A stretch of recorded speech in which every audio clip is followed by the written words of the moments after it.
오늘의 10분 말씀. 예레미야 52장 1절로 11절입니다.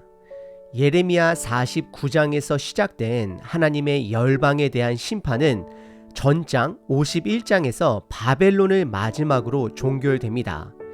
이제 오늘 본문 52장은 예레미야서의 마지막 장으로서 유다를 향한 하나님의 심판으로 이야기가 끝이 납니다.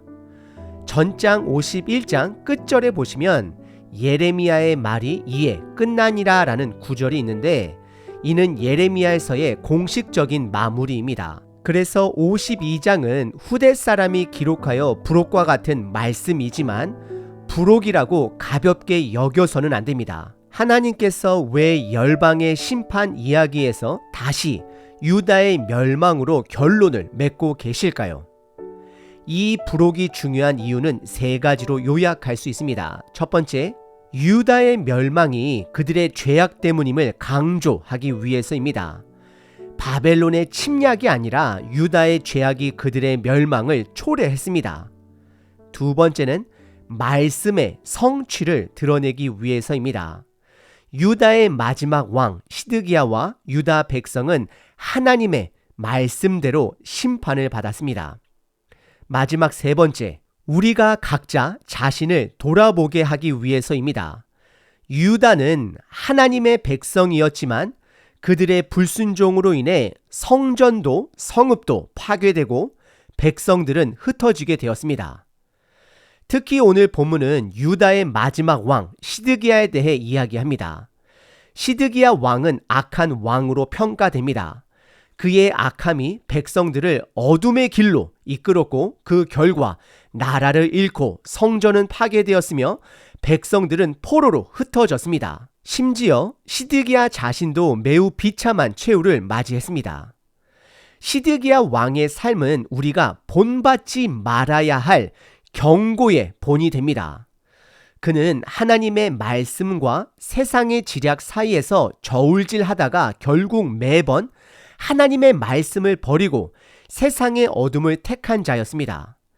예레미야 39장에서 하나님은 그에게 바벨론에게 항복하면 생명을 보존하겠다라고 약속하셨지만 시드기야는 그 약속을 외면하고 세상 정치에 휘둘려 바벨론을 배반하고 애굽에 붙게 됩니다. 그 결과 그는 두 눈이 뽑히기 전에 아들들이 죽는 것을 눈앞에서 지켜보아야만 했고, 이후에는 육체적으로도 장님이 되어 어둠 속에서 생을 마감하게 됩니다.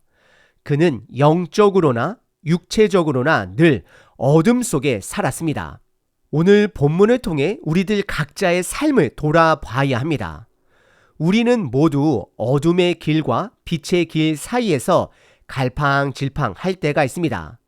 그러나 결국 어둠의 길을 택한 자는 시드기야 왕의 비참한 길을 걷게 될 것이고, 빛의 길을 택한 자는 하나님의 은혜로 회복을 경험하게 될 것입니다. 오늘 본문은 이 어둠의 현실을 우리에게 경고하고 있습니다. 이제 빛의 길로 나아갈지 어둠의 길을 선택할지 여러분들 각자의 몫이 됩니다. 오늘 본문은 크게 두 부분으로 나눌 수 있습니다. 첫 번째는 시드기야 왕에 대한 평가이고, 두 번째는 시드기야 왕의 배반과 유다의 함락입니다. 첫 번째 부분은 1절부터 3절까지 시드기야 왕에 대한 평가입니다. 시드기야가 왕위에 오를 때의 나이가 21세라. 예루살렘에서 11년 동안 다스리니라. 그의 어머니의 이름은 하무달이라. 림나인 예레미야의 딸이더라. 2절, 그가 여호야김의 모든 행위를 본받아 여호와 보시기에 악을 행한지라. 3절, 여호와께서 예루살렘과 유다에게 진노하심이 그들을 자기 앞에서 쫓아내시기까지 이르렀더라 라고 기록합니다. 지금 살펴본 본문은 예레미야 39장에서 간략하게 다뤘던 내용과 비슷하지만 몇 가지 중요한 차이점이 있습니다. 먼저 1절에서는 큰 세 가지 정보를 주고 있습니다. 첫째, 시드기야가 왕위에 올랐을 때 나이가 21살이었습니다. 주전 597년의 일입니다. 두 번째, 그는 유다를 11년 동안 통치했습니다. 세 번째, 성경은 그가 하무달의 딸이라는 사실을 언급합니다. 하무달은 종교 개혁을 일으켰던 요시야 왕의 아내입니다. 보통 성경에서 인물을 소개할 때에 그 사람의 아버지를 언급하는데 여기서는 요시야 왕의 이름을 굳이 말하지 않음으로써 시드기야 왕의 부정적인 면, 어두운 면을 강조하고 있습니다. 그리고 2절에서는 시드기야에 대한 평가가 나옵니다. 그는 그의 형 여호야김이 했던 모든 악한 행위를 본받아 하나님 보시기에 악을 행한 자로 평가됩니다. 이처럼 하나님은 저와 여러분들의 삶도 평가하십니다. 그 결과 3절에 보면 하나님의 진노가 이미 멸망당한 북이스라엘과 남유다에 이르기까지 그들을 다 흩으셨다라고 기록하고 있습니다. 첫 번째 부분은 이렇게 유다가 그들의 악함으로 인해 하나님의 심판을 받게 된 것을 명확하게 드러냅니다. 두 번째 부분은 시드기야 왕의 배반과 유다의 함락을 다루고 있습니다. 3절 후반부서부터 11절까지입니다.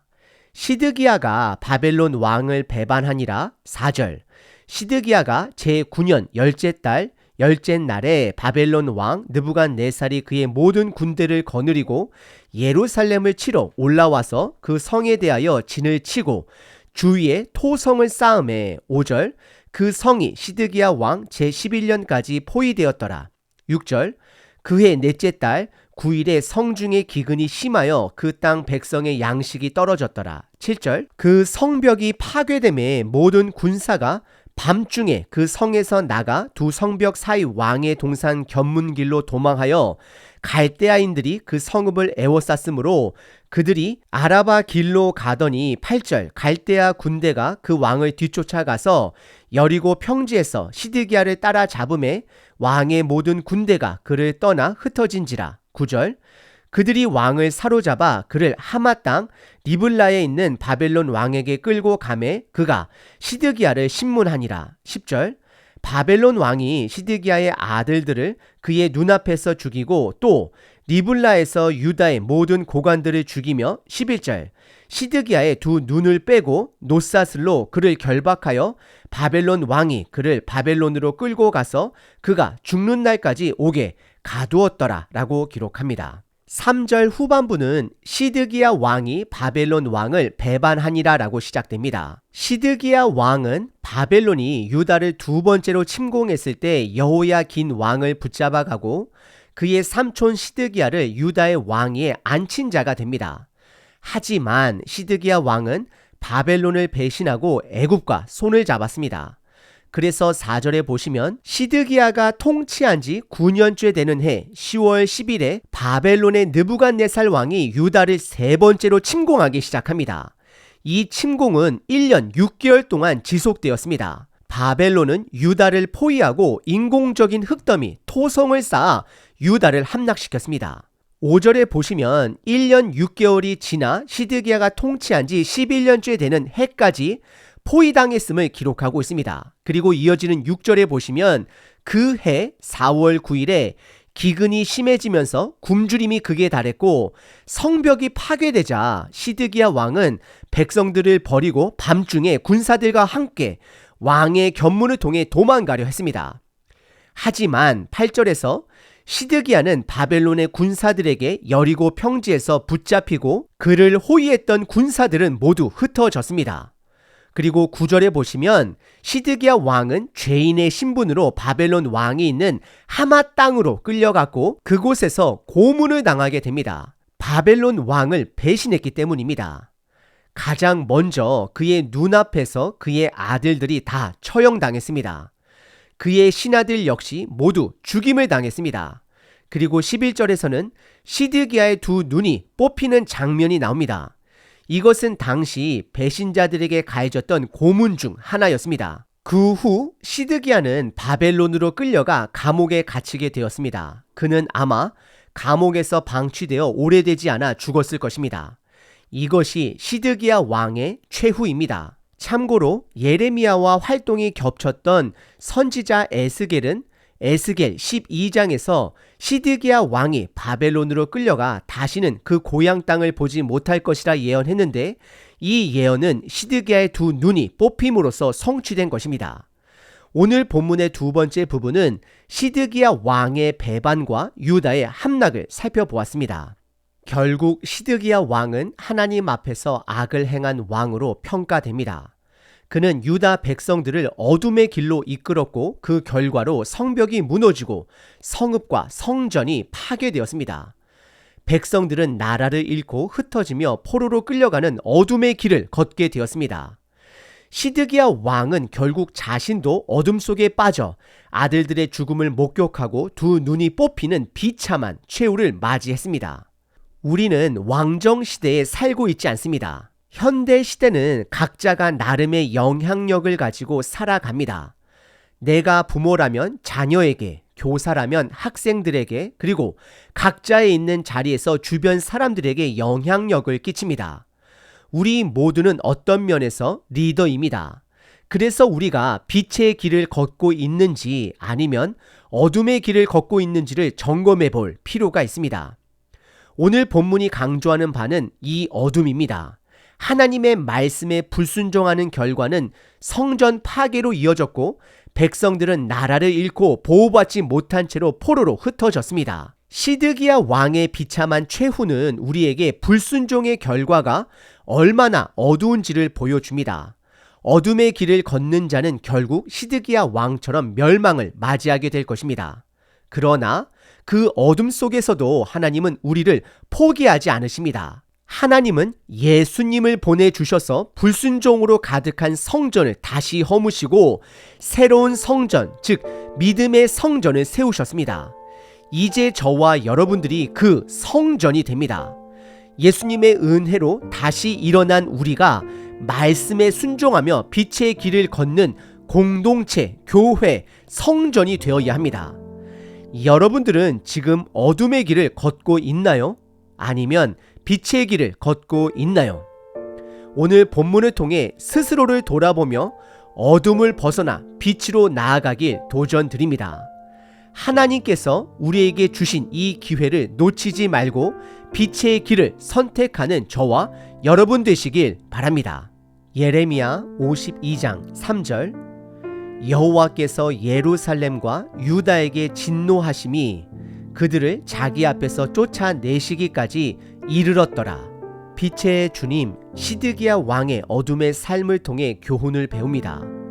저희도 삶 속에서 어둠의 길을 선택하지 않도록 주님께서 붙들어 주시길 간구합니다.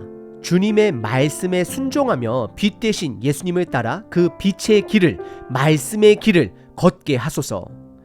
예수님께서 저희의 어둠을 밝히시고 구원의 빛으로 인도해 주셨듯이 저희도 그 빛 안에 거하며 온전히 살아가게 하시고 그 빛을 다른 사람들에게 드러내는 자 되게 하소서. 어둠 속에서 헤매지 않도록 이끌어 주시고 항상 빛 가운데 머무는 삶을 살게 하여 주시옵소서. 빛 대신 예수 그리스도의 이름으로 기도합니다. 아멘. 항상 기뻐하라. 쉬지 말고 기도하라. 범사에 감사하라.